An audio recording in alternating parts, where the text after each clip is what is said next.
Hey guys, this is Diogo Trevisan.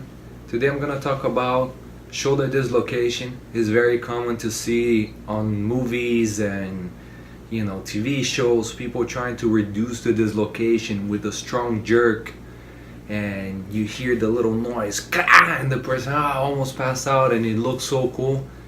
This is not how doctors reduce shoulder dislocations. That is very dangerous. You can have vascular injury, you can have nerve injury when attempting that way.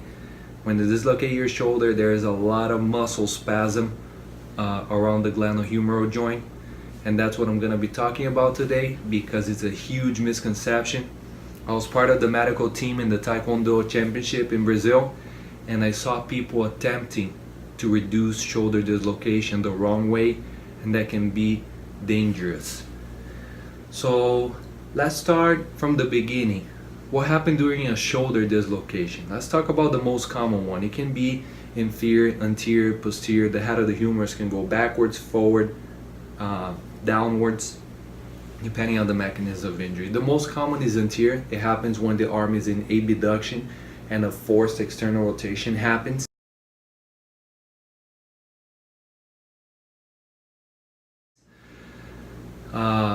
It's very common to happen some avulsion fracture associated with the dislocation. Usually is the greater tubercle that gets broken or chipped off.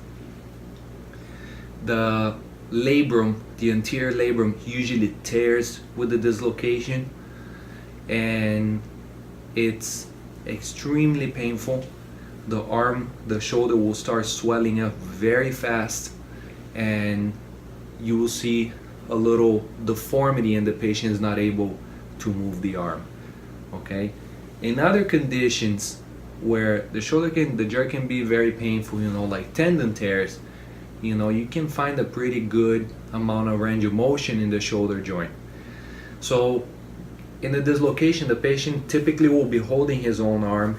It loses this line of the deltoid. You see a little indentation, a little ball in the front, like a hardness in the front of the shoulder, and they may tolerate some abduction and some external rotation, but they will not tolerate any adduction, arm across the body, or internal rotation. They cannot tolerate that.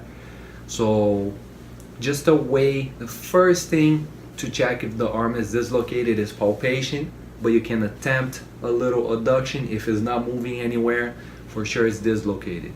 So what do you do as a health practitioner, as a martial art instructor, personal trainer? Doesn't matter what you do. You immobilize and call the ambulance.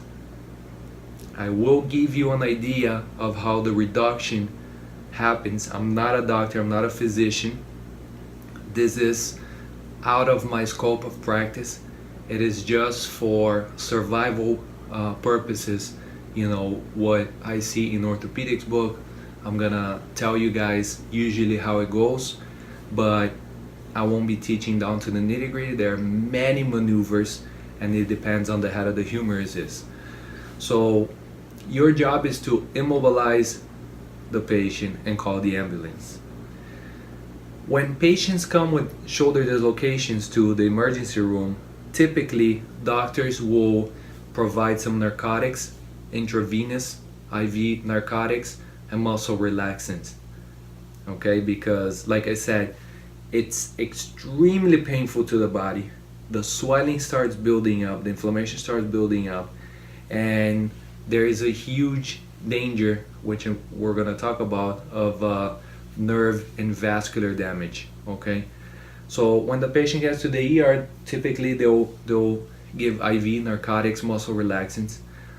The second step is x-rays. So another thing, like Jean-Claude Van Damme movies, the guy sits there and jerks his own arm like super fast.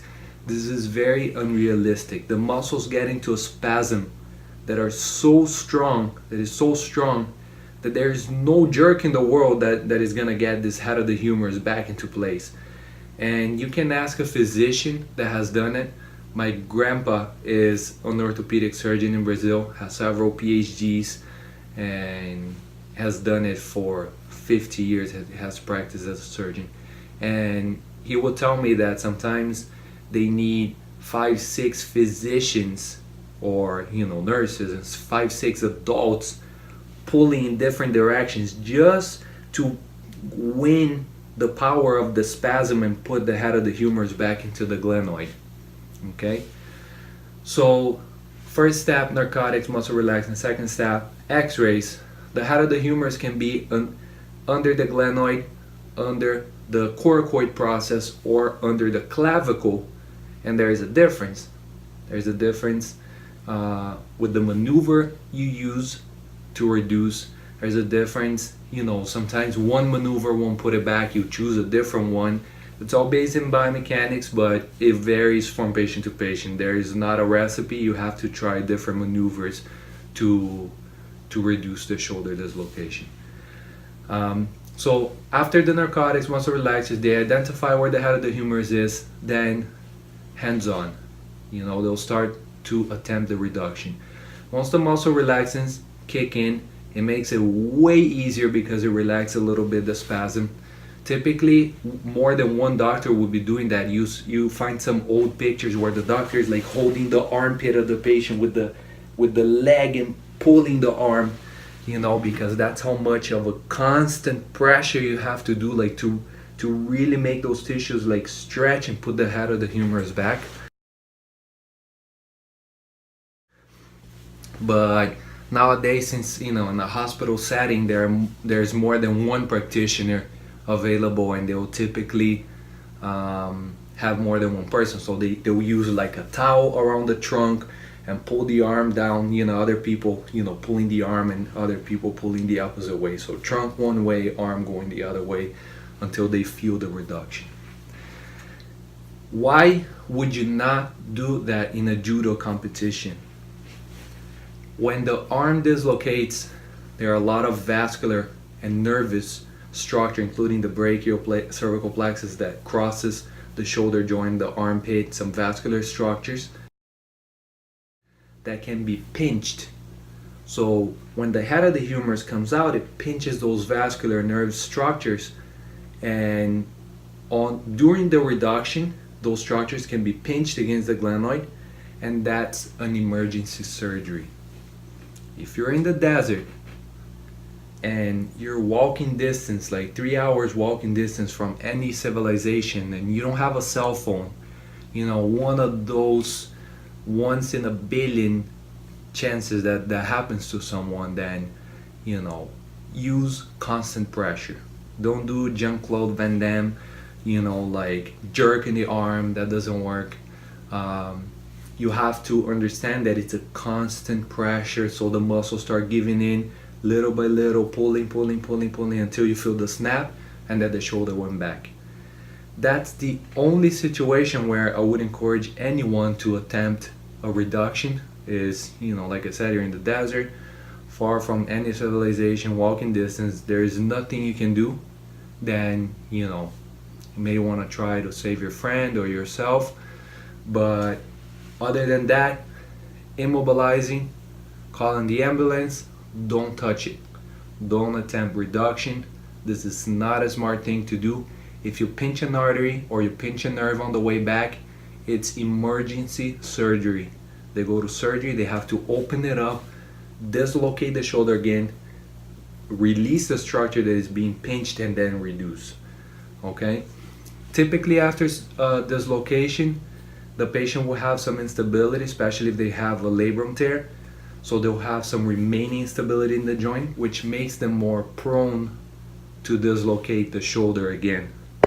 So depending on the activity, depending on the patient, on the level of stability in the joint, they end up having surgery, typically labrum repair to increase a little bit of stability in the joint.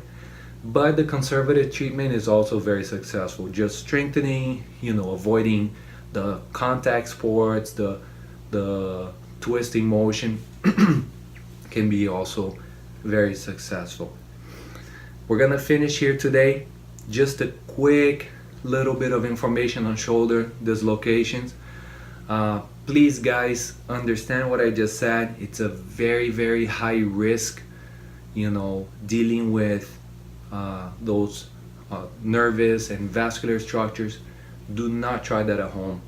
Movies and TV shows are absolutely wrong, far from reality, with those reductions that they show, the little crack noise, like it's super cool. Don't try that on yourself. Don't try that on other people. That can be threatening. Just so you guys know, if you do pinch an artery, you can have an avascular necrosis and you can lose your whole arm. That's how bad it is. So don't attempt that at home, not even the right way, which is the constant pressure. Only physicians are trained to do that. There are many maneuvers.